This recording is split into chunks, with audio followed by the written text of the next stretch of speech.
Breaking news చూస్తున్నాం. Russia Ukraine యుద్ధం మరింత భీకరంగా మారింది. కీవ్ పైన మరోసారి డ్రోన్లతో విరుచుకుపడింది రష్యా. ఇక 539 డ్రోన్లు 11 క్షిపణులతో దాడి చేసింది రష్యా ఉక్రెయిన్ పైన.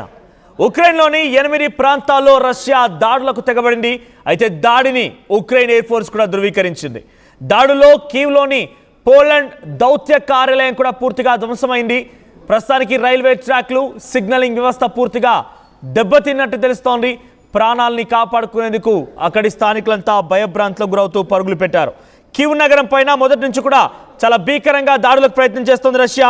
ఎట్టి పరిస్థితుల్లో వెనక్కి తగ్గకుండా కీవ్ నగరాన్ని టార్గెట్గా ఆ దాడులు కొనసాగిస్తూ ఉంది. సో కీవ్ నగరమే ప్రస్తుతం రష్యా టార్గెట్గా ఉంది. కీవ్ నగరం దాదాపుగా ధ్వంసమైంది. 538 డ్రోన్లు, 11 మిసైల్స్. ఈ విషయాన్ని రష్యా అక్కడ ఉక్రెయిన్ ఎయిర్ ఫోర్స్ కూడా ధృవీకరించింది.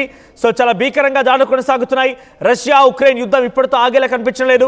ఉక్రెయిన్ కూడా ఏమాత్రం వెనక్కి తగ్గడం లేదు. రష్యా ఎంత చేస్తే అంతకంటే 2 ఎక్కువగానే చేసి చూపిస్తాం, మాకు సహకారంగా బ్రిటన్ కీర్ స్టార్మర్ ఉన్నారంటూ కూడా ఉక్రెయిన్ కూడా రెచ్చిపోతోంది.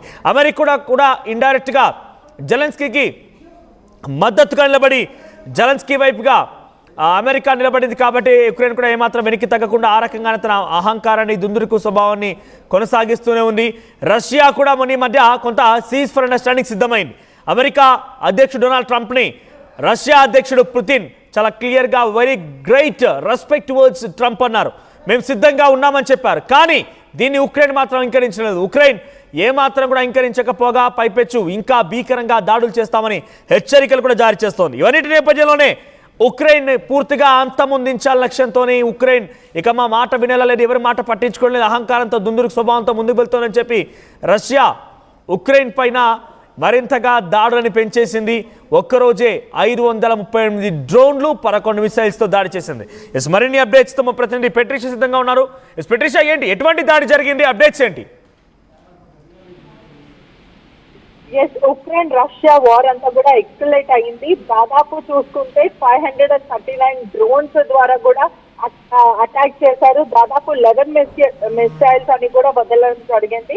మొత్తం మీద కూడా ఎయిర్ ఫోర్స్ అంతా కూడా దీన్ని కన్ఫర్మ్ చేసిన ప్రయత్నం. దాదాపు 8 ఏరియాస్ లో కూడా ఉక్రెయిన్ లో రష్యా అటాక్ చేస్తుంది. చిన్న చిన్న పిల్లలు ఉన్నారు, వాళ్ళందరూ కూడా ప్రాణాలు కాపాడుకోవడానికి కూడా ప్రయత్నిస్తున్నారు. రైల్వే ట్రాక్స్ అంతా కూడా దగ్ధం చేశారు. మొత్తం మీద కూడా ప్రజలు ఈ స్టేట్ నుంచి ఆ స్టేట్ వెళ్ళడానికి, సిటీస్ కి వెళ్ళడానికి కూడా ఒకవైపు అదంతా కూడా ట్రాన్స్పోర్ట్ అంతా కూడా డిస్టర్బ్ చేసిన పరిస్థితి కనిపిస్తుంది. లోకల్స్ అందరూ కూడా భయప్రాంతులకు గురయ్యారు. మొత్తం మీద కూడా ఈస్టర్న్ అండ్ సౌతర్న్ యుక్రెయిన్ అంతా కూడా హెవీగా డ్రోన్స్ వదలడం, ఆ తర్వాత మిసైల్స్ ని వదలడం, ఇదంతా కూడా ప్రజలు దాదాపు వేలాది మంది సివిలియన్స్ చనిపోయారు. మిలియన్స్ ఆఫ్ పీపుల్ మాత్రము వాళ్ళంతా కూడా కనిపించకపోయారు, మిస్సింగ్ అనే చెప్పచ్చు. కుటుంబం అంతా కూడా రోడ్ల మీద రావడం, ఆ తర్వాత థౌజండ్స్ ఆఫ్ పీపుల్ సివిలియన్స్ అందరు కూడా, అమాయక ప్రజలందరూ కూడా చనిపోయారు. ఏదైతే మిలియన్ పీపుల్స్ ఉన్నారో వీళ్ళందరూ కూడా తమ ప్రాణాలు తప్పించుకోవడానికి అమెరికా కూడా సీజ్ ఫైర్ కి సిద్ధమైంది. అమెరికా కూడా ఉక్రెయిన్ ఒప్పిస్తాము, ఉక్రెయిన్ ని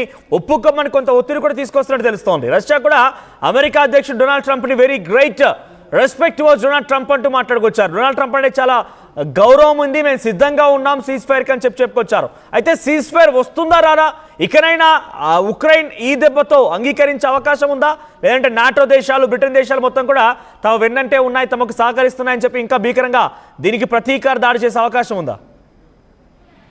కొన్ని వెస్టర్న్ యుఎస్, EU, నాటో వీళ్ళందరూ కూడా ఉక్రెయిన్ ని సపోర్ట్ చేస్తున్నారు. మొదట వెపన్స్, ట్రైనింగ్ ఫ్యాక్టర్స్ ఇవన్నీ చూసుకుంటే కూడా వెపన్స్ సప్లై చేయడం, దాని తర్వాత ఎకనామిక్ ఎయిడ్ ఇవ్వడం, అదే కాకుండా శానిటైజేషన్ కోసం వీళ్ళంతా కూడా సపోర్ట్ చేస్తున్నారు. కానీ కంట్రీస్ చైనా, ఇండియా ఇదంతా కూడా న్యూట్రల్ ఫార్మాట్ లో డిప్లొమసీ కోసం వెయిట్ చేస్తున్నారు. ఇదంతా పక్కన పెడితే కూడా రష్యా మాత్రం ఇప్పటికే ఒక కంట్రోల్, కొన్ని పార్ట్స్ ఆఫ్ ఉక్రెయిన్ ల్యాండ్ అంతా కూడా కంట్రోల్ లో ఉంది. ఈస్టర్న్ అండ్ సౌతర్న్ స్టేట్స్ అంతా కూడా ప్రస్తుతం కంట్రోల్ ఉన్నాయని తెలుస్తుంది. మరోవైపు యుక్రెయిన్ కూడా కౌంటర్ ఒఫెన్స్ అనేది కూడా ఒకవైపు ఏదైతే టెరిటరీ, లాస్ట్ టెరిటరీ ఉందో అదంతా కూడా రీగెయిన్ చేయడానికి కూడా కౌంటర్ ఒఫెన్సివ్స్ అంతా కూడా ప్రస్తుతం జరుగుతున్నాయి. అదే కాకుండా కొన్ని స్టేట్స్ లో ఏదైతే ఈస్టర్న్ సౌతర్న్ కంట్రీస్ ఉన్నాయో ఆ భాగం అంతా కూడా హెవీ ఫైటింగ్, అంటే దాదాపు మిసైల్స్ వదలడం, డ్రోన్స్ వదలడం ఇదంతా కూడా జరుగుతుంది. ఒకవైపు సీజ్ ఫైట్ జరుగుతుందా లేదా అనే టాక్స్ మాత్రం పీస్ టాక్స్ ఎంత జరుగుతున్నప్పటికీ కూడా సామరస్యంగా మాట్లాడుకుందామంటూ కూడా నిపుణులు వాళ్ళకి చెప్పినప్పటికీ కూడా both the sides blame game నడుస్తుందనే చెప్పొచ్చు. అంటే ఎక్కడ కూడా సామరస్యంగా మాట్లాడుకోవడానికి, సీజ్ ఫైర్ చేయడానికి, పీస్ టాక్స్ అనేది కూడా ప్రస్తుతం జరగట్లేదు. అంటే కరెంట్ పొజిషన్ చూసుకుంటే కూడా ఇదే జరుగుతుంది. అంటే రెండు వైపుల నుంచి కూడా యుఎస్ కానీ, EU కానీ, నాటో ఇవన్నీ కూడా సామరస్యంగా మాట్లాడడానికి ప్రయత్నించినప్పటికీ కూడా అస్సలు తగ్గట్లేదు, రష్యా కూడా తగ్గట్లేదు అన్న విషయం అయితే ప్రస్తుతం తెలుస్తుంది. కానీ దీని వల్ల చాలా ఇంపాక్ట్, అంటే మ్యాసివ్ డిస్ట్రాక్షన్స్ ఆఫ్ సిటీస్, ఏదైతే పలు సిటీస్ ఉన్నాయో ఇవంతా కూడా డిస్ట్రాక్ట్ మొత్తం అయిపోవడం, అదే కాకుండా థౌసండ్స్ ఆఫ్ సివిలియన్స్ చనిపోవడము, ఎకనామిక్స్ మరియు హ్యుమానిటేరియన్ క్రైసిస్ అయితే ప్రస్తుతం ఉక్రెయిన్ లో జరుగుతుంది. దీనివల్ల గ్లోబల్ ఇంపాక్ట్ కూడా జరుగుతుంది. ఏదైతే ఫ్యూయల్ ప్రైజెస్ ఇంక్రీజ్ అవ్వడం, ఫుడ్ సప్లై తగ్గిపోవడం, అదే కాకుండా జియో పొలిటికల్ టెన్షన్స్ ఇవన్నీ జరుగుతున్నప్పటికీ కూడా ఇరు వర్గాలు అంటే ఉక్రెయిన్ రష్యా ఏమాత్రం తగ్గట్లేదు అనే వార్త అయితే ప్రస్తుతం వినిపిస్తుంది. రైట్ పెట్రిషా, సో రష్యా ఉక్రెయిన్లోని కీవ్ నగరం పైన పెద్ద ఎత్తున డ్రోన్లతో, మిసైళ్లతో అటాక్ చేసింది. 538 డ్రోన్లతో 11 మిసైల్స్తో కీవ్ నగరాన్ని మొత్తాన్ని కూడా ఛిద్రం చేసింది.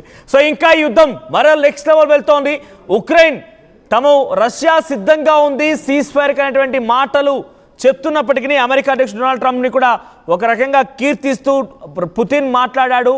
దానికి సిద్ధంగా ఉన్నాం, మేము కొంత రెడీగా ఉన్నామని చెప్తున్నప్పటికీ అటువైపుగా జెలెన్స్కీ వినకుండా ఇంకా అహంకారంతో, దుందుడుకు స్వభావంతో ఆయన వ్యవహరించడమే ప్రస్తుతానికి రష్యాని ఇంకా మరింత ఆగ్రహానికి గురిచేసింది. దీంతో రష్యా మళ్ళీ ఉక్రెయిన్ పైన దెబ్బ కొట్టే ప్రయత్నం చేసింది. ఇటీవల కాలంలో జరిగినటువంటి ద మోస్ట్ బిగ్గెస్ట్ దాడిగా మనం చూడాలి. రోజు రోజుకి రష్యా తమ దాడులని పెంచుతూ వెళ్తోంది. గతంలో 420, 470, 400 ఈ రకంగా డ్రోన్లను ప్రయోగించిన రష్యా ఇప్పుడు ఏకంగా 538 డ్రోన్లని డైరెక్ట్గా ఉక్రెయిన్ భూభాగంలోకి చొచ్చుకు వెళ్ళి ఉక్రెయిన్లోని కీవ్ నగరాన్ని మొత్తాన్ని కూడా ఛిద్రం చేశారు. రైల్వే ట్రాక్లు పగిలిపోయాయి, దెబ్బతిన్నాయి, సిగ్నలింగ్ సిస్టమ్ మొత్తం కూడా దెబ్బతినిపోయింది, కమ్యూనికేషన్స్ బ్రేక్ అయ్యాయి, ప్రజల మధ్య కూడా కనీసం కమ్యూనికేషన్ లేని పరిస్థితి, అందరూ కూడా ఒక్కసారిగా భయభ్రాంతలకు గురైపోయి స్థానికులంతా పరుగులు పెడుతున్నారు. నిజానికి రష్యా చెప్తున్నట్టుగా అమెరికా అధ్యక్షుడు డొనాల్డ్ ట్రంప్ ఆయన కొంత రష్యాతో కూడా సంప్రదింపులు జరిపి శాంతికి ప్రయత్నం చేయండి, సీజ్ ఫైర్ సిద్ధమవ్వండి అని చెప్పి రష్యాని ఆయన కోరినట్టుగా దానికి పుతిన్ కూడా అంగీకరించినట్టుగానే వార్తలు వచ్చాయి.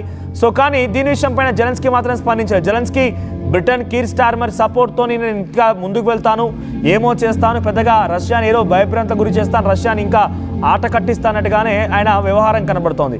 రష్యా పైన బ్రిటన్ సహకారంతో ఉక్రెయిన్ కేవలం ఒక మాటలు మాత్రమే మాట్లాడుతోంది, కానీ చేతుల్లో మాత్రం రష్యా యొక్క దాటికి ఏమాత్రం తట్టుకోలేకపోతుంది ఉక్రెయిన్. మరి ఇంకా ఇది భీకరంగా యుద్ధంగా మారే అవకాశం కనబడుతోంది. ఉక్రెయిన్ సరాసరి ఒప్పుకొని సీజ్ ఫైర్కి సిద్ధమైందా? ఓకే, లేదంటే కనుక రష్యా ఇంకా డెఫినెట్గా భీకరంగా దాడులు కొనసాగించే అవకాశం కనబడుతోంది. రష్యా అధ్యక్షుడు పుతిన్ ఆయన విషయంలో కూడా చాలా క్లియర్గా చెప్పొచ్చు, ఆయనకు కొంచెం తిక్కుంది, కానీ దానికి మాత్రం అసలు లెక్క అసలు లేదు. ఎందుకంటే ఆయన ఎవరిని లెక్క చేయడని చెప్పి చాలామంది చెప్పుకొచ్చారు.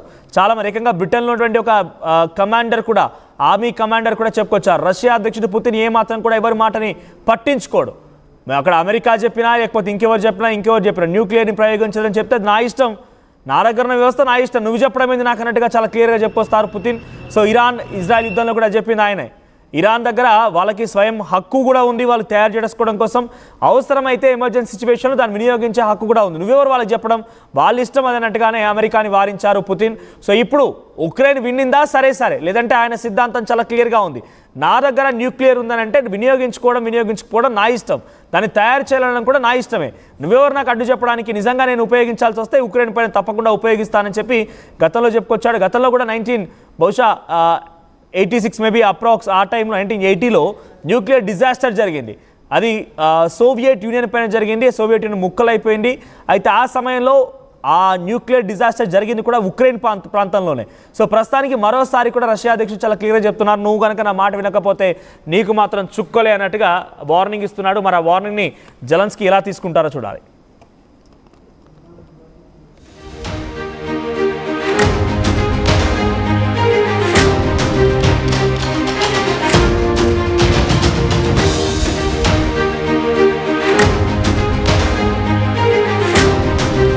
తెలుగులో న్యూస్ కి ఫాస్టెస్ట్